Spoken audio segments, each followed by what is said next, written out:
Hello, Superdean here, and welcome to another Superdean movie review, and this time it's for...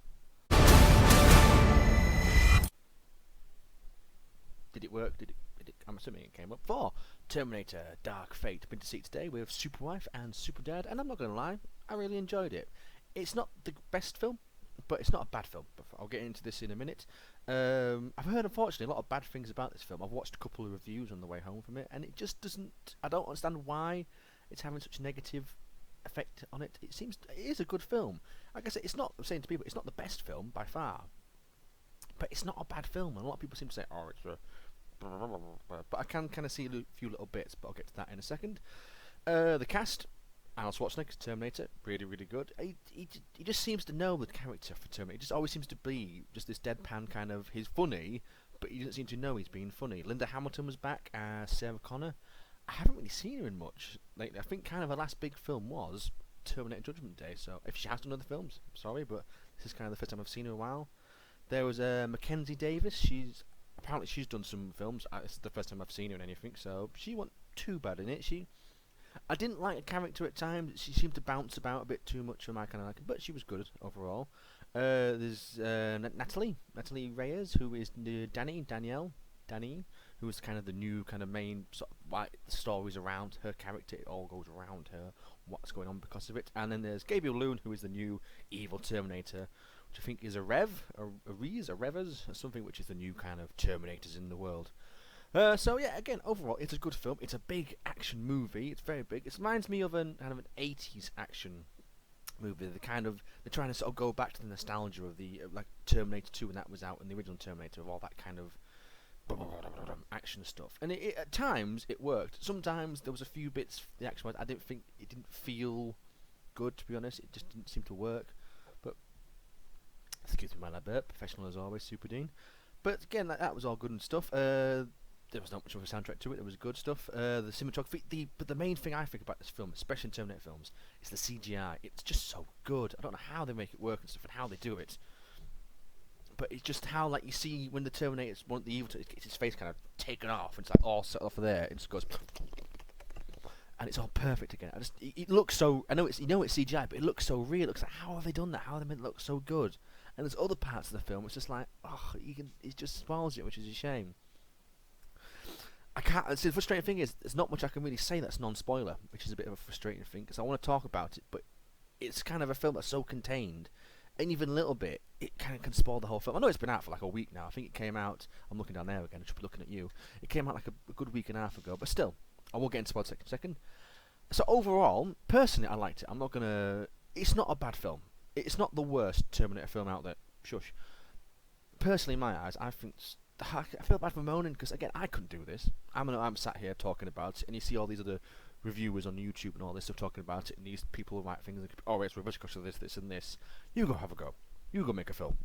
I'm quite a positive person, I think, and I find it very hard to find things to pick at. I know I have little pickies and stuff, but overall, I personally think it's a good film. It's not the best film. Like I said, it definitely for me outshines Salvation and Judgment Day. Not Judgment Day. Oh God, no, that's a great film. Terminator 3. I didn't like those two films. I didn't mind Genesis. A lot of people didn't like Genesis. It's the worst one. The only thing I didn't like Genesis was the guy that played, I forget who was John Connor's dad in the story. Kyle something. I forget his name. But I didn't like him at all in Genesis. He kind of ruined the film for me. But it was a lot better than Salvation and a lot better than Terminator 3. Judgment Day by far is the best one. That's what I keep saying Judgment Day for. I want to say it's the best Terminator. That will always be, I think, the best Terminator film. So overall, for me, it's definitely...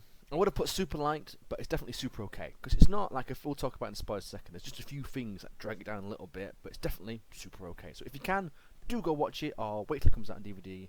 But if you're a big fan of me, who is a big fan of me, if you are a big fan of me, good for you. If you are a big fan of action movies and stuff, it's definitely your kind of good film. So, spoilers. The best bit about this film, I definitely thought, was the first 5 minutes, which is a big spoiler, because they do like this whole CGI de-aging thing, which seems to be really big at the minute.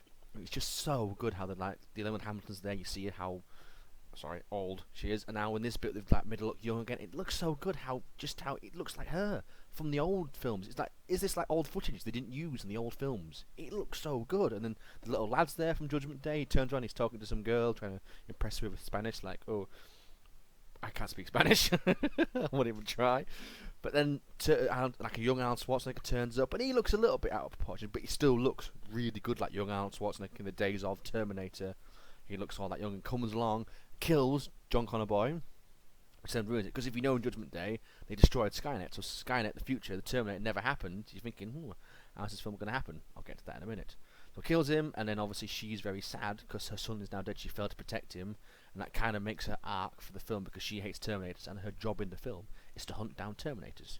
So then you go back to the future where you meet Danny, who's the new kind of protagonist of the movie, why it's all based around, which leads into the sort of first big action scene, which is based in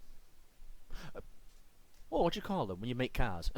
A car garage, but they're making the cars from scratch, and there's a massive fight in there, which is the first kind of really good fight. Sort of where they fight using bits of bobs of car and stuff swinging through, and then oh yeah, because the Terminator can switch into two. Well, that gets into a minute. I'm getting too far ahead of myself. But then that happens, and then they go and have a massive car chase, which is my first kind of little problem, where they're in a jeep and he's in a big digger, and the digger's keeping up with the jeep. Surely, in kind of real world sense, that digger would go boom and be gone, and digger would be trucking along, going, "Come back, you! Don't leave me behind!" But they stick together, which is cool because they still have good car crash and bash and stuff, which is nice. Another big fight happens on the freeway when the car crashes and stuff, and that's where you find out Mr. Evil Terminator can split himself into two. He can be like a T-800 and a T-1000. Now, if you don't know that, T-800 is like Arnold's Terminator, the sort of metal guy, and T-1000 is the guy that can make swords out of his hand. It's like half metal, half sort of liquid, and can flow and stuff. That's really cool how they've kind of got two evil, but it's one guy being two people, which is really cool. And that's when you find Sarah Connor turns up. She kills, not to kill it, but destroys it and disables it for a little bit and says, "Oh, I hate Terminators." You go off, and they sort of end up figuring out working together because they're all getting these secret messages from somewhere in Texas. I don't know why it has to be Texas, but it's Texas, and they all end up going to Texas, which kind of led through to the bit that I didn't like that much. It was kind of one of the scenes. I didn't hate it, but it just didn't seem to flow for me, where they end up getting caught by the police, and they seem to sort of work their way through. They're all locked up in different cages. They seem to sort of, because Sarah Connor mentioned she's wanted in 50 states, and that sort of seems to go somewhere, but it doesn't go anywhere. It just get dropped. It's like, oh, never mind, move on from that. They hint about it, but don't do anything with it. So, okay. And then the evil Terminator turns up, which I think he had a good scene there, where he turns up and he's like, "Oh, you've got to put your weapons before you go in the prison down." He puts a pistol and a little weapon down and goes, "It's okay, my body's a weapon." Nudge, nudge, wink, wink, sword, sword, stab, stab. So, it does work a little bit. But then again, it's sort of escaping and stuff, and this is where I kind of didn't like the Grace character a little bit, because 1 minute she's like seems to be caring and sort of, okay, I will try and help in the next, but she's like, "No, you've got to get in a helicopter, let's get to the chopper." Didn't say that line, it was a bit of a shame. Oh yeah, and they nicked him, and never said his "I'll be back." Never said his line, he said "I won't be back," which is like, oh no, what do you mean you won't be back? Which kind of spoilt it, but that's a different bit of the scene, I just remember that now. So, obviously they get away, escape from him again, and they get to where Arnie, the Terminator, is there. He's like, "Hello, I'm the Terminator," and you find out that he's the Terminator that killed John in the past when he was younger. And then my super wife pointed out that, oh, hang on, if Skynet was destroyed, how is he still in the future? How is he still here? Because apparently, because he got sent from the past, he now lives in the past. Even though it's destroyed, he won't just like fade away into like stuff. He'll stay in the past. So it's kind of cool how they sort of explained itself and stuff. And then there's a good few jokes in there, a few little bits where you find out he has a wife, not a wife, he has like a partner and a son, and so he says his son. And she, because Sarah's still angry at him, she shoots him a couple of times, and he makes jokes saying like, "How am I going to explain this now? I've got holes in my body," which is quite good. And then there's another joke, because he has like a massive gun cabinet full of all different weapons and stuff, explaining it all like the logical way of, "Oh, I did worked a percentage out of this crime, and that the world's going to end anyway in like a couple of years and stuff." And then also, because it's Texas, oh, gun jokes. So yeah, that was good. And they all decide that they're going to go fight the evil Terminator, but they've got to fight him on his own ground, so they decide to get like a special EMP weapon, electromagnetic pulse, which they get. Now this is the bit where for me it just starts to slightly go downhill, this film, which is a shame. He comes back, he's attacking him in a helicopter, which is it is a cool scene. He's being chased into like a military base where they jump onto this big plane, just randomly jump onto it. Everyone goes, "Okay, it's fine," because they've got an army with, which is, "Okay, they're stealing this plane, it's fine, let them do it." Surely there'd be some paperwork to sign, but there isn't. So they get into this plane, start flying away. Another fight in the plane, and he throws the evil Terminator off. I want to call him Arnie from Terminator. And that's it. You think, okay, they must have got away for a while. Literally, because you even see him land in some random guy's garden, break his shed. He says, "Sorry, I broke your shed," and walks off.